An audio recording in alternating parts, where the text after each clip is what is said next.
Bom dia, Brasil, bom dia para quem é de bom dia, boa noite para quem está nos assistindo lá do outro lado do mundo. Olha, a gente começa a semana muito bem representado aí por nossos organismos da sociedade civil.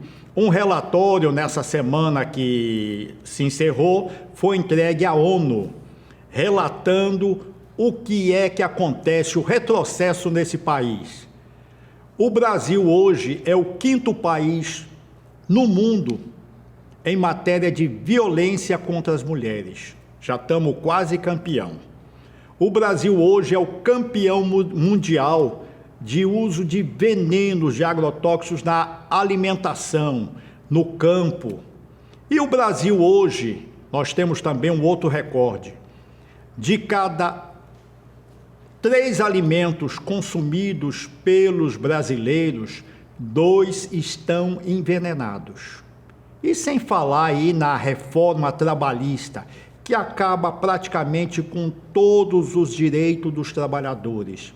E a coisa mais absurda, a mulher gestante, a mulher que está amamentando, ela vai poder trabalhar em qualquer local, inclusive aqueles locais insalubres, né? Quer dizer, é a condenação à morte, já chegou a pena de morte aí de uma outra maneira, mas agora ela está sendo oficializada. É a condenação à morte dos nossos filhos.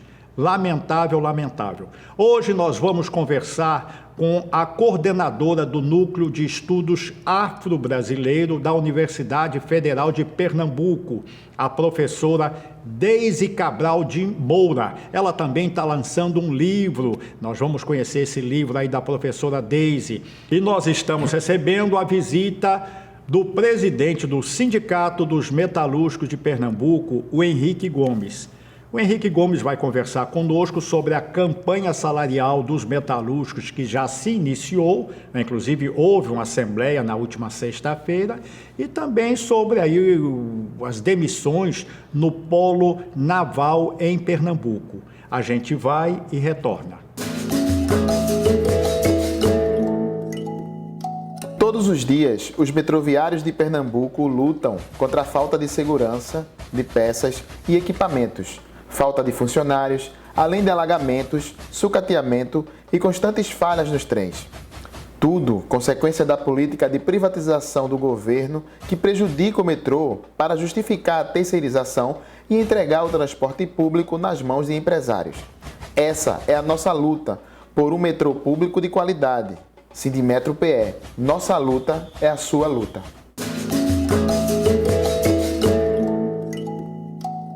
O Brasil tem um pé na África, mas o bom seria que tivéssemos o coração na África. Infelizmente, alguns brasileiros negam até a sua história, a sua raiz. Fazer o quê, né? É de cada um, é de cada consciência. Mas vamos deixar isso de lado. Eu quero apresentar a vocês uma pessoa maravilhosa que está aqui do meu lado. É uma professora da Universidade Federal de Pernambuco, a Deise Cabral de Moura. Além de um livro que ela lançou agora no mês de junho, né? O mês de junho festivo, comemorativo, nós também vamos falar de um núcleo, o Núcleo de Estudos Afro-Brasileiros da Universidade Federal de Pernambuco. Bom dia, Deise, tudo bem? Tudo bem, bom dia. Eu quero iniciar agradecendo o convite, né? Falando do prazer de estar aqui, falando sobre esse tema que para mim é muito importante. Primeiro eu queria que você nos explicasse o que é o NEAB. Tá, o NEAB é um Núcleo de Estudos Afro-Brasileiros. Ele tem o objetivo de fomentar, ajudar a difundir, né, os estudos, as pesquisas sobre história e cultura africana e afro-brasileira. Os trabalhos da universidade que desenvolvam nessa perspectiva do ensino, da pesquisa e da extensão. E vocês trabalham com estudantes de diversos países da África, é isso mesmo? Sim, então, o NEAB ele faz parte do consórcio de NEABs, então várias universidades de todo o Brasil têm um núcleo de estudos afro-brasileiros. Ele não é um projeto de pesquisa, ele é um núcleo que ele tem essa perspectiva de fomentar, né, os estudos e as pesquisas sobre história e cultura africana e afro-brasileira. Então, na instituição da UFPE, nós trabalhamos com todos os estudantes e dos diferentes cursos. Com essa vasta riqueza que você trabalha, o que mais assim lhe chamou a atenção nesses anos aí de trabalho? Eu gosto de tudo. Na verdade, o meu foco, falando agora como Daisy, né, professora, é com a educação. Educação, história e cultura africana, afro-brasileira, educação dos jovens e adultos, processo de alfabetização, letramento. O que mais me chama a atenção é da importância, acho que você abriu o programa falando bem, né? O quanto que a relação do Brasil com o continente africano. Quanto que a gente ainda precisa aprender sobre o continente africano para desmistificar estereótipos, o próprio preconceito, o racismo, a discriminação, né?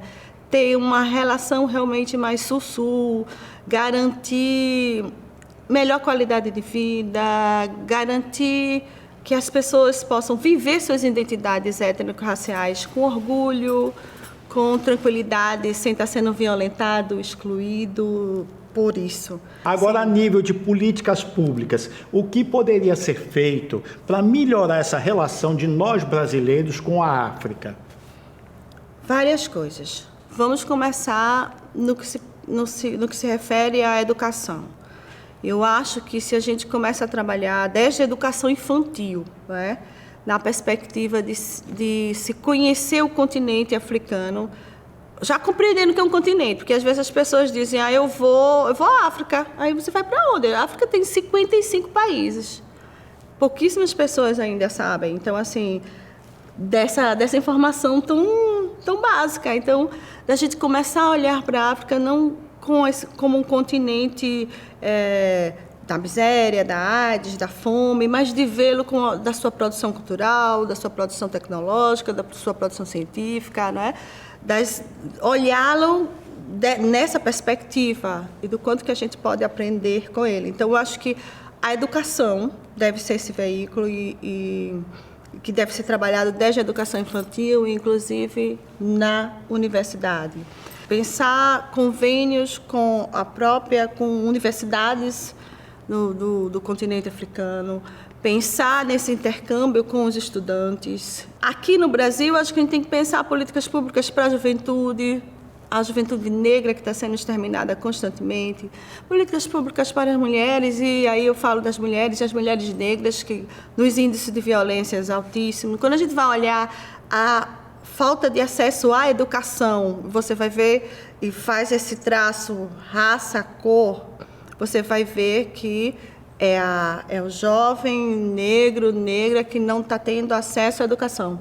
E aí você vai ver não acesso à educação, não acesso ao trabalho, a lazer, à saúde.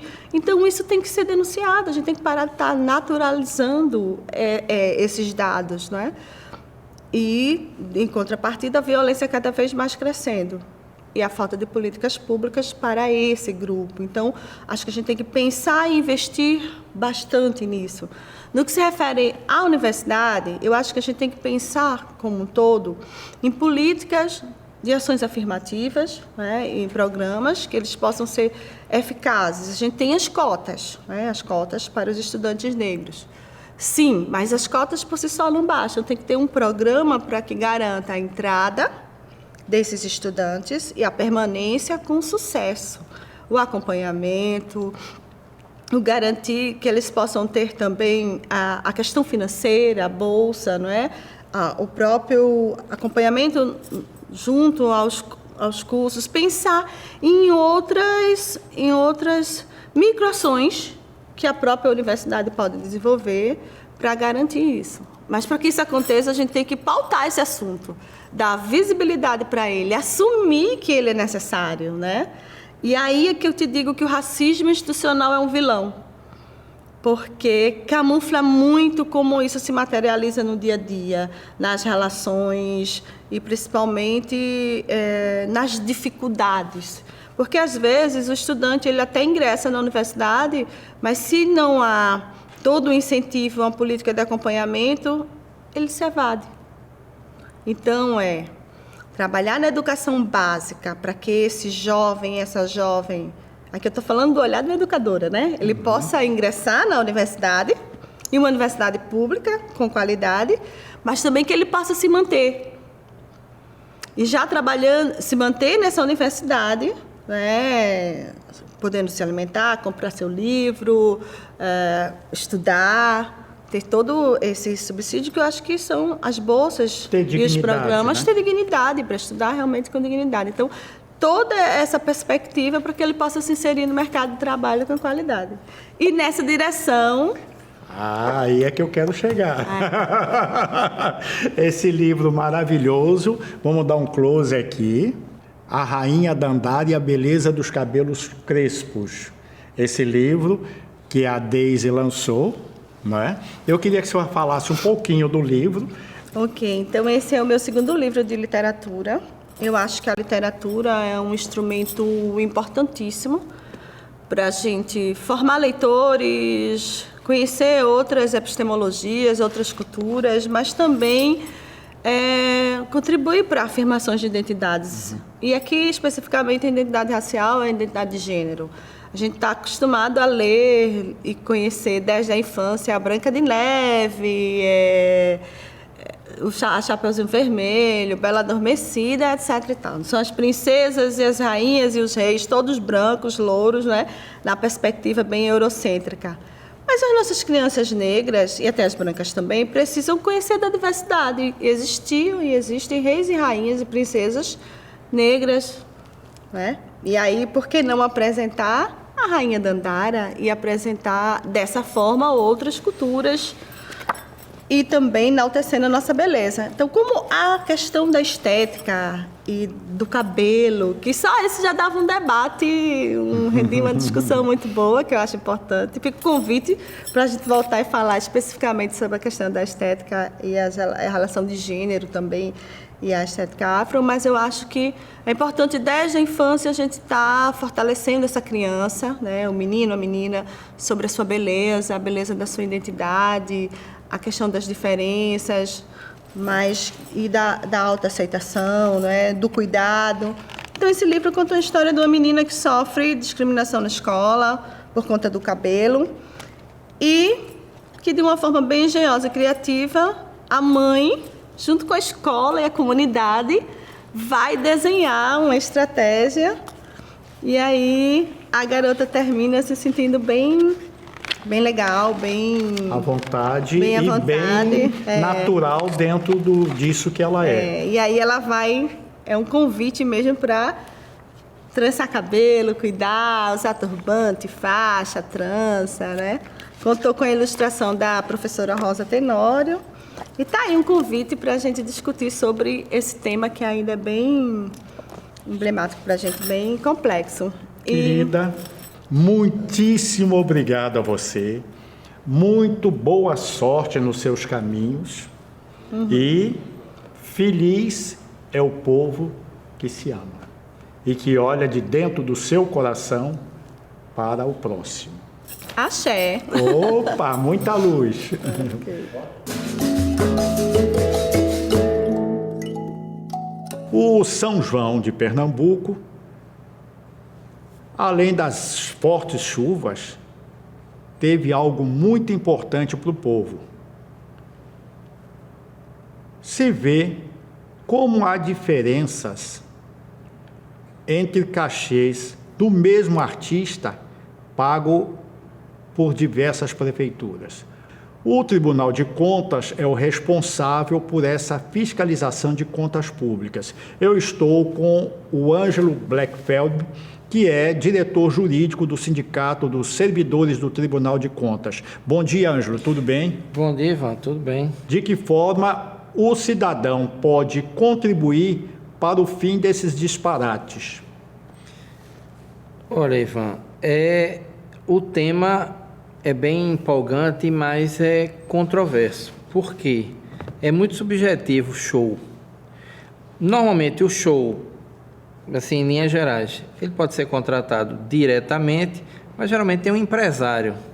Então, se o empresário ou o artista ele tem a mesma empresa, aí você tem que ter um critério, porque que aqui é assim, porque aqui é assado, qual é a duração do show e tudo mais. E muitas vezes as pessoas, elas não têm como, quando sai numa reportagem no jornal, já aquele apanhado, ó, foi tanto em tal cidade, foi tanto em tal outra. Às vezes essa informação não está disponível previamente. Mas qual é o conceito geral? Primeiro ponto que eu acho que a população deveria se alertar. Não há, isso é uma opinião bem pessoal minha. Você não tem necessidade que prefeitura fique bancando trocentos artistas em tudo quanto é festa. Isso é uma cultura nossa ruim, porque as pessoas não sabem, mas quem paga os recursos da prefeitura é o cidadão, seja ele pobre, rico, o que for, é imposto. Qual é a atividade econômica que uma prefeitura ou que um governo qualquer tem? Nenhuma. Então é a gente que banca. Então a gente tem uma cultura de pão e circo que já é complicada. Agora, por que é que um artista cobra 450 mil aqui e ali é 300 e o show é basicamente o mesmo? Aí eu acho que isso tem que ser apurado de forma global pelo Tribunal de Contas.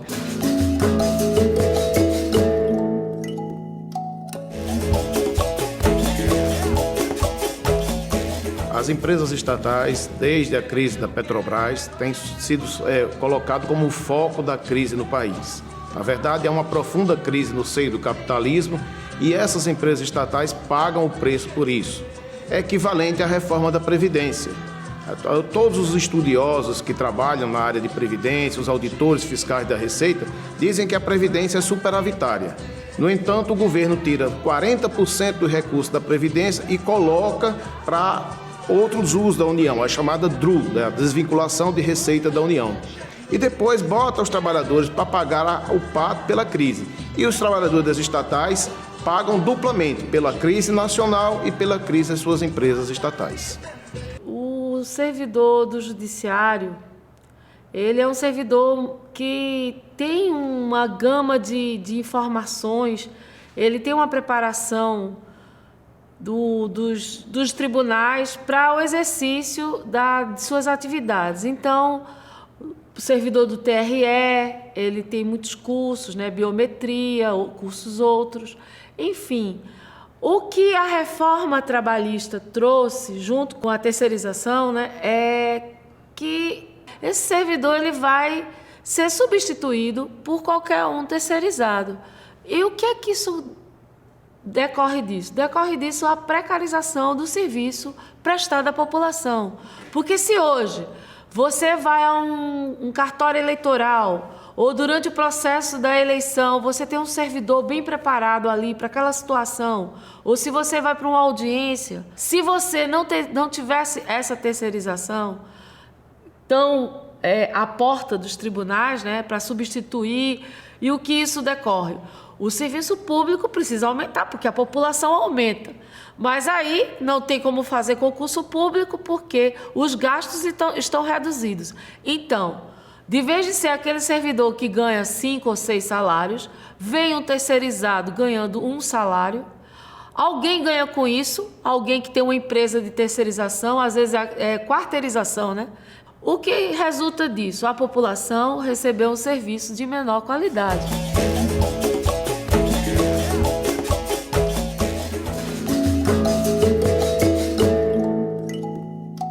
Eu estou com Henrique Gomes, presidente do Sindicato dos Metalúrgicos de Pernambuco.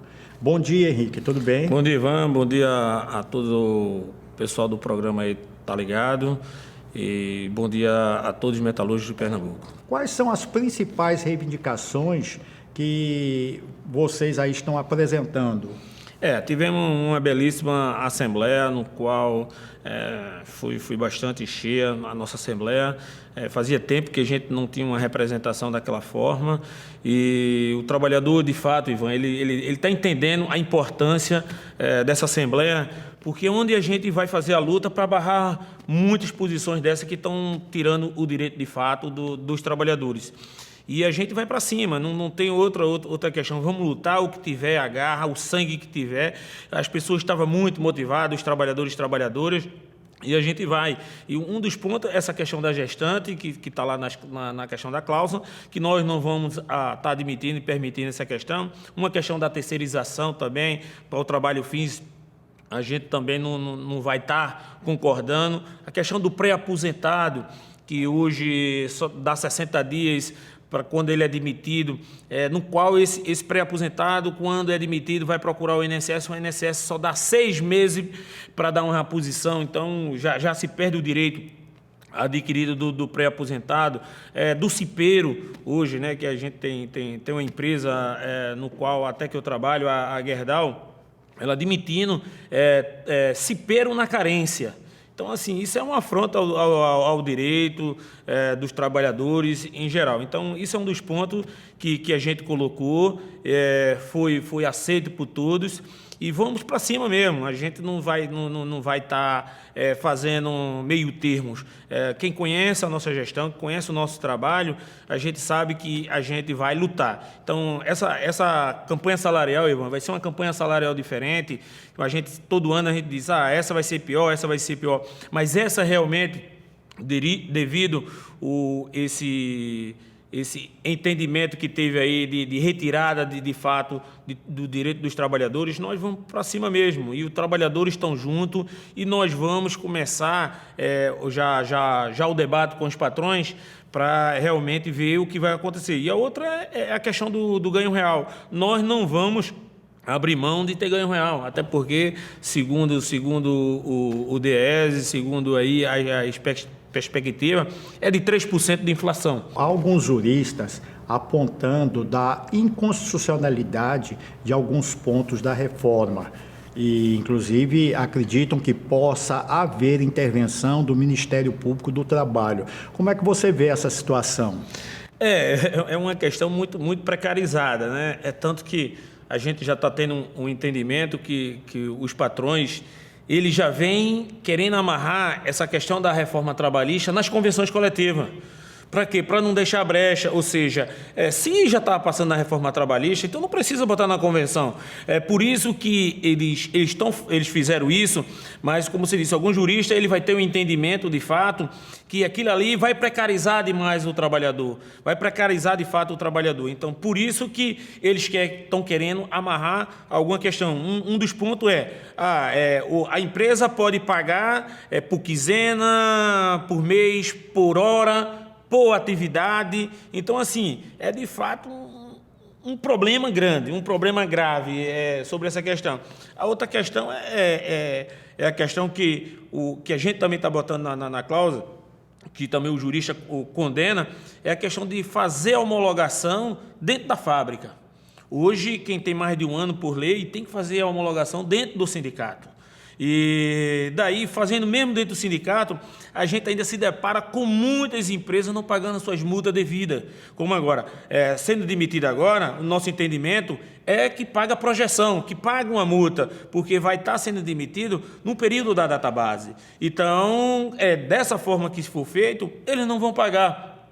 E o trabalhador, ele vai sair do prejuízo. E um dos pontos graves, Ivan, é que existe nesse ponto aí, que o trabalhador, durante o ano, ele vai assinar uma quitação de contrato com o empregador,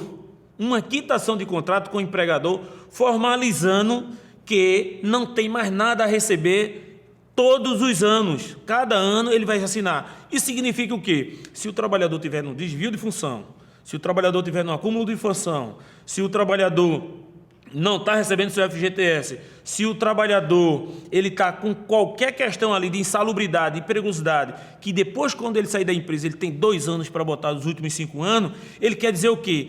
Que está dando quitação à empresa e não tem mais poder de, quando sair da empresa, recorrer na justiça. Então, isso é muito grave. Isso é muito grave. Precisa o trabalhador entender o quanto é o prejuízo disso aí. Então, ou seja, a empresa, a questão do autônomo, né? Você pode botar um trabalhador para fazer autônomo a sua atividade que não vai ter custo nenhum.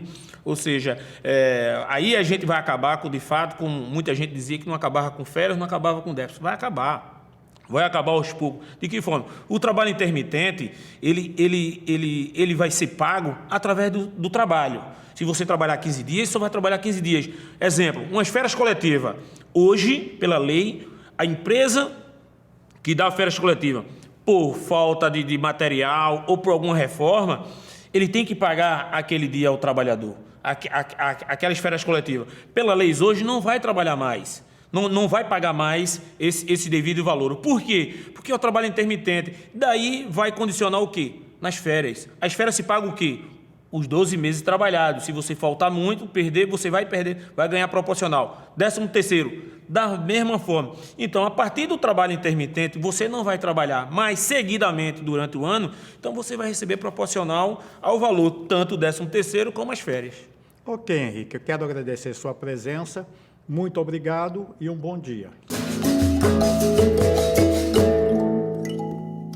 Todos os dias, os metroviários de Pernambuco lutam contra a falta de segurança, de peças e equipamentos, falta de funcionários, além de alagamentos, sucateamento e constantes falhas nos trens.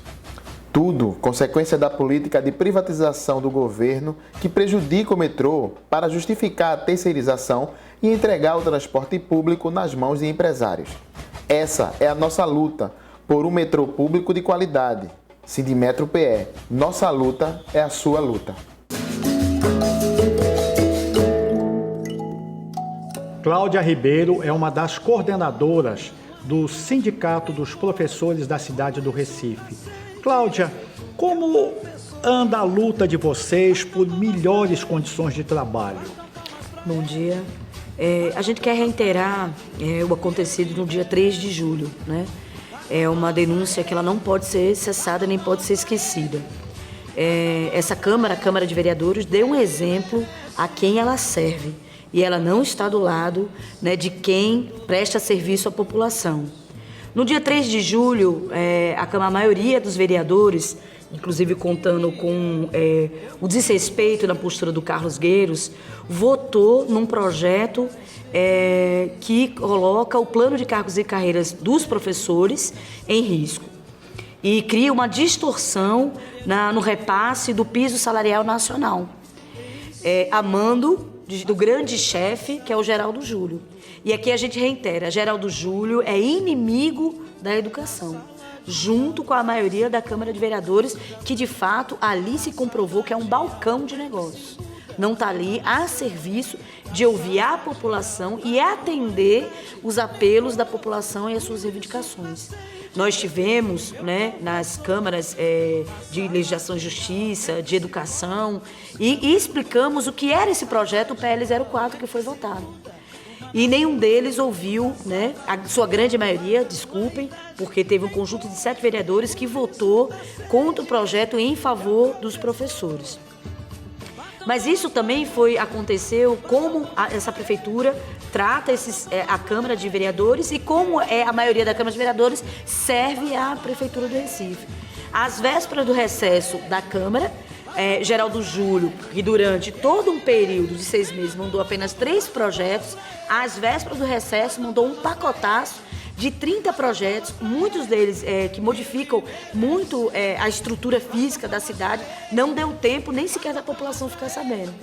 Teve o projeto, o PL 14, que também versou sobre a aposentadoria, a previdência de quase 3 mil servidores, né, que passou por um outro processo de previdência, que não deu tempo de fazer um estudo sobre o impacto sobre isso, mas a gente já adianta que foi muito grave.